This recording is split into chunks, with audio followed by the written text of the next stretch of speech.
నేను మీ విజయమ్మని రోజు కథలు చెప్పడానికి వస్తాను కదా.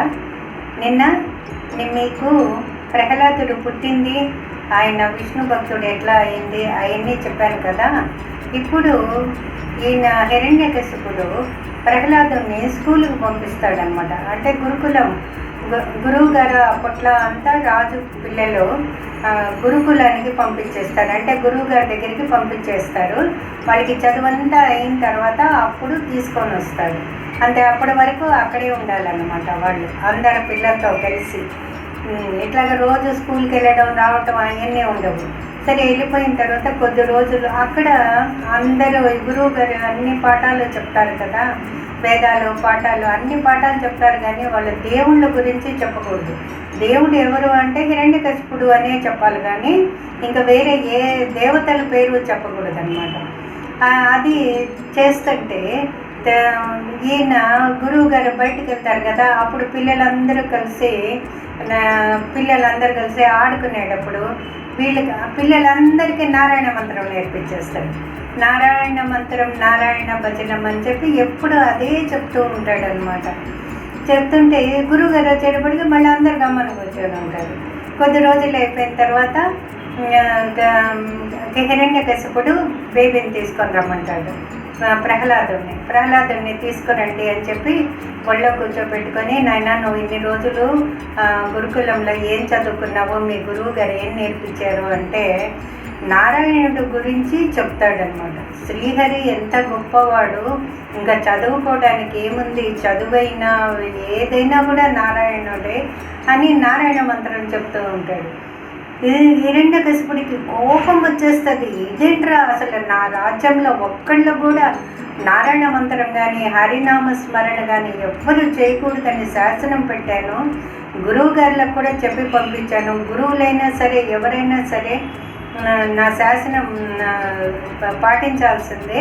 అటువంటిది గురువుగారిని పిలుస్తారు. పిలిచి మీరు ఎందుకు మా అబ్బాయికి హరినామ స్మరణ నేర్పించారు అంటే, అయ్యయ్యో మేము నేర్పించలేదండి, ఆయనే రోజు నారాయణ మంత్రం అని పాడుతూ ఉంటాడు అంటే హిరణ్యకశిపుడికి ఇంకా కోపం వచ్చేస్తుంది. నాయనా తప్పు, మీ పెదనాన్ని చంపేశాడు కదా శ్రీహరి, మనం పెదనాన్న శ్రీహరి మంత్రం చెప్పకూడదు అంటే నా ప్రహ్లాదుడు అంటాడు, ఆయన పెదనాన్న అన్ని చెడ్డ పనులు చేశాడు, అందుకనే శ్రీహరి పెదనాన్నని చంపేశారు.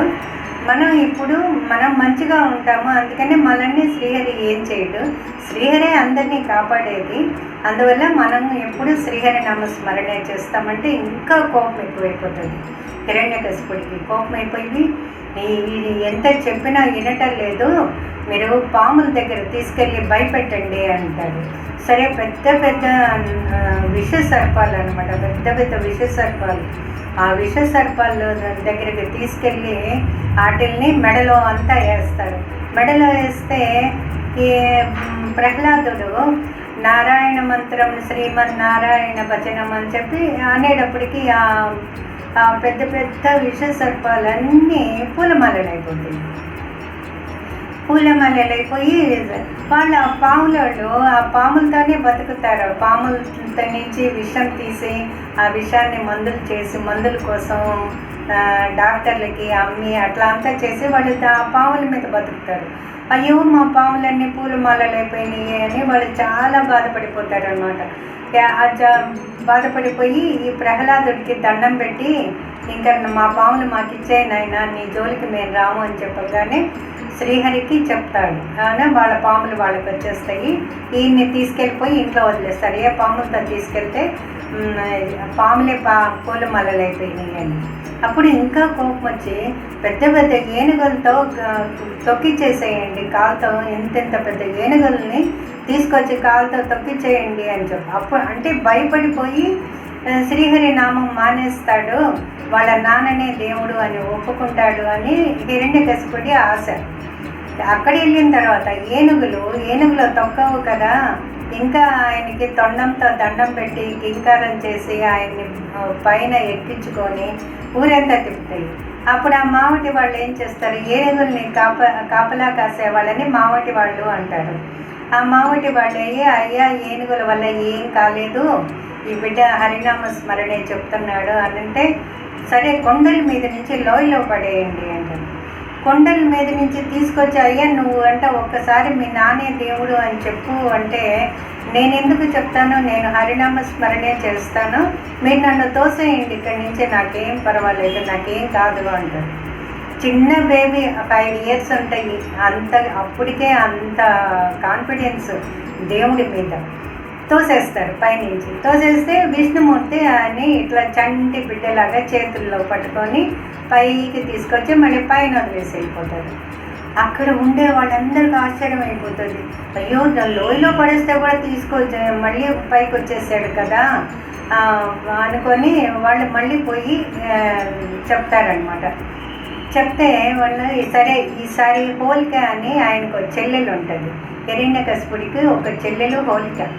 ఆ హోలికకి ఏమంటే ఆమెకు వరం ఉంటుంది, ఎవరైనా సరే శ్రీహరి నామం చేసినా, శ్రీహరి పూజలు చేసినా, నారాయణ మంత్రం చెప్పినా, ఇంకా ఏదన్నా హవన్లు అవి చేసినా గబగబాని అక్కడికి వెళ్ళిపోతుంది. అక్కడికి వెళ్ళిపోయి అక్కడంతా మంటలు తెప్పించేస్తుంది. ఆమె మంటలు తెప్పించేస్తుంది కానీ ఆ మంటలు ఆమె కాలిపోదు అనమాట. అలా చేస్తే అప్పుడు హోలికని పిలవండి, హోలికకి బాగా మంటలు వేసి ఆమె ఒళ్ళో కూర్చోబెట్టేసి ఫుల్ మంటలు వేసేయండి అని చెప్తుంది హిరణ్యకశిపుడు. చెప్తే సరే అని హోలిక ఒళ్ళో కూర్చోబెట్టుకొని ఫుల్ మంటలు వేపించేస్తుంది. మంటలు వేపించేస్తే అగ్నిదేవుడు ఏం చేస్తాడు, హిరణ్యకశిపుడిని మంచిగా కాపాడుతాడు. అసలు ఒక్క చిటుకు కూడా వేడి అనేది కూడా తగలకుండా చల్లగా ఉంటుంది. హోలికని ఎక్కువ టెంపరేచర్లో పెట్టి హోలికని కాల్చేస్తాడు. హోలిక కాలిపోతుంది. హిరణ్యకశిపుడికి ఇంకా కోపం వచ్చేస్తుంది, అయ్యో మా చెల్లెల్ని కూడా చంపేశాడు ఈ శ్రీహరి, ఇంకా లాభం లేదు అని మళ్ళీ ఏం చేస్తాడు, పిలుస్తాడు. ప్రహ్లాదుని పిలిచి, నువ్వు ఇంత శ్రీహరి ఉన్నాడు నారాయణుడు ఉన్నాడు అని ప్రతి నిమిషం చెప్తున్నావు కదా, సరే నారాయణుడు ఉంటే నువ్వు నాకు చూపించగలవా అంటారు. నేను చూపించేది ఏముందండి నాన్నగారండి, ఎక్కడ ఉంటే అక్కడే ఉంటాడు, ప్రతి చోట ఉంటాడు, ఇక్కడ ఇందుగలడు అందులేడు అని సందేహమే వలదు, ఎక్కడ చూస్తే అక్కడే శ్రీహరి ఉంటాడు, మీకు ఎక్కడ కావాలో అక్కడ చూడండి, మీకు శ్రీహరి కనిపిస్తాడు అని చెప్తాడు. సరే నేను ఇప్పుడు ఏలు ఇలా పెట్టి రౌండ్గా తిప్పుతాను, నా చేతిని ఏలు చూపిస్తూ నేను ఒక దగ్గర ఆగిపోతాను. రౌండ్ అంతా తిరిగిన తర్వాత ఆ ఆగిపోయినప్పుడు అక్కడి నుంచి నువ్వు శ్రీహరిని చూపించాలని, సరే నేను శ్రీహరి ఉంటాడు, ఖచ్చితంగా ఉంటాడు, మీరు తిప్పి చూపియండి, అక్కడే శ్రీహరి ఉంటాడు. రౌండ్ అంతా తిప్పి అంతా ప్యాలెస్లో ఒక స్తంభంలో చూపిస్తాడు. స్తంభంలో చూపిస్తే ఈ స్తంభంలో ఉంటాడా అంటే ఉంటాడు, మీరు కావాలంటే చూడండి అని గద తీసుకొని ఒక్కడు తంతాడు ఆ స్తంభాన్ని. స్తంభంగానే అందులో నుంచి ఇంత ఉగ్ర రూపం, పైన చూస్తే తల చూస్తే సింహం తల, కింద బాడీ చూస్తే మనిషి బాడీ, నరసింహం అంటే కిందంతా నరుడు, పైన సింహం అనమాట. అందుకని నరసింహ అనే పేరు వచ్చిందనమాట. పైన సింహం, తలకాయ ఎంత సింహం, ఇంత కూరలు భయంకరంగా చేతులకి గోర్లు వచ్చి అట్లే దాంట్లో నుంచి ఉగ్ర రూపం వచ్చేసి ఈ హిరణ్యకశిపుడిని అలాగే ఎత్తుతాడు. అంటే చెయ్యికి ఎక్కడ ఎత్తకూడదు బాడీలో, ఓన్లీ బొడ్డు అనమాట. అంటే బొడ్డు ఒక్కటే తను కోరుకోలేదు, ఆ బొడ్డులో ఏలు దూపి అతన్ని అట్లే లాక్కొని పోయి గుమ్మం మీద కూర్చోబెడతాడు. ఈ ప్యాలెస్ ఎంట్రన్స్ ఉంటుంది కదా గుమ్మం, అక్కడ కూర్చోబెడతాడు అనమాట. అప్పుడు హిరణ్యకశిపుడికి విష్ణుమూర్తి చెప్తాడు, నువ్వు అన్ని కోరికలు కోరుకున్నావు కదా, మార్నింగ్ చావకూడదు ఈవినింగ్ చావకూడదని, ఇది మార్నింగ్ కాదు ఈవినింగ్ కాదు సాయంత్రము, నువ్వు మనుషులు చంపకూడదు జంతువులు చంపకూడదు అన్నావు. నేను మనిషిని, తల అంతా జంతువు, బాడీ అంతా మనిషి, అందువల్ల నేను రెండూ కాదు, ఇంట్లో చావకూడదు, బయట చావకూడదు అన్నావు. బయట కాదు, ఇల్లు కాదు, ఇది గుమ్మం మీద కూర్చున్నాను నేను. పంచభూతాలలో ఏదీ లేదు, గాలి లేదు, భూమి లేదు, ఆకాశం లేదు, నిప్పు లేదు, ఏదీ లేదు.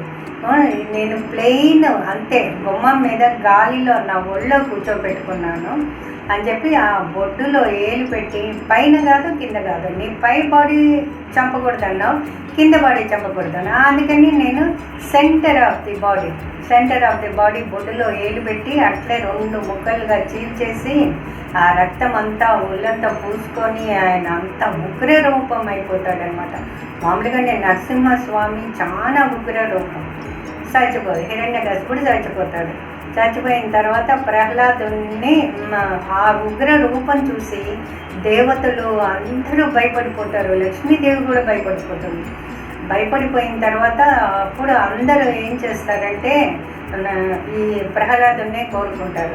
ప్రహ్లాద, నీకోసమే కదా ఈయన ఇంత ఉగ్ర రూపంలో వచ్చాడు, అందువల్ల నువ్వే ఈ స్వామిని శాంతపరచాలి, నువ్వే ఏం చేస్తావో తెలీదు, నువ్వే ఈ స్వామిని శాంతపరచు అని చెప్పి అందరూ ప్రహ్లాదుని కోరుకుంటే ప్రహ్లాదుడు వచ్చి ఆయనకి చెప్తాడనమాట, నువ్వు ఇంత ఉగ్ర రూపము కానే కాదు, నువ్వు చాలా మంచోడివి, నువ్వు ఎంత శాంత స్వరూపి కాకపోతే నా కోసమని పిలవంగానే వచ్చావు, నీకు ఎన్నో పనులు ఉంటాయి ఎన్నో లోకాలలో, అయినా కూడా నా కోసం వచ్చావు కదా, నా కోసం వచ్చి నువ్వు ఉన్నావు అని నిరూపించావు, అందరికీ నా కోరిక తీర్చావు, నాకు దర్శనం ఇచ్చావు అని చెప్పి చాలా చాలా ప్రే చేస్తారు.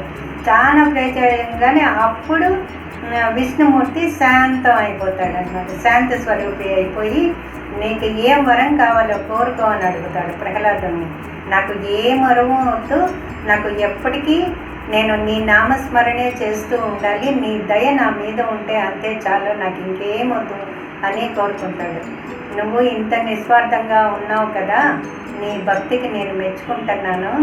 నీ వంశంలో ఎన్ని తరాలైనా సరే నేను అందరికీ వైకుంఠ ప్రాప్తి ఇస్తాను, వాళ్ళందరికీ వాళ్ళ నాన్నని వైకుంఠానికి తీసుకెళ్ళమని అడుగుతాడనమాట. ఆయనకి మోక్షాన్ని ప్రసాదించు, అజ్ఞానంలో తప్పు చేశాడు కానీ ఆయన మంచోడే, మా నాన్న కదా ఎంతైనా అనగానే, సరే అయితే మీ నాన్నని వైకుంఠానికి తీసుకెళ్తాను, మీ నాన్నతో పాటు ఇంకా మీ పూర్వీకులు అందరినీ అన్ని తరాల వాళ్ళని తీసుకొని వెళ్ళిపోతాను వైకుంఠానికి అని ప్రహ్లాదుడికి వరం ఇస్తాడనమాట. ప్రహ్లాదుడికి కూడా తీసుకొని వెళ్ళిపోమంటాడు. నన్ను కూడా తీసుకెళ్ళిపో అంటే లేదు, నువ్వు బాగా పరిపాలించు, ప్రజల్ని బాగా పరిపాలించి చాలా సంవత్సరాలు అయిన తర్వాత మంచి పేరు తెచ్చుకొని అప్పుడు నువ్వు వైకుంఠానికి ఎప్పుడు కావాలో అప్పుడు రావచ్చు అని చెప్పి ప్రహ్లాదుడికి వరం ఇచ్చేస్తాడు. మీకు ఈ కథ నచ్చిందా? మీకు ఈ కథ నచ్చితే యూట్యూబ్లో లైక్ కొట్టండి. నేను మీ విజయమ్మని రేపు మళ్ళీ ఇంకొకటి చెప్తాను. Bye bye.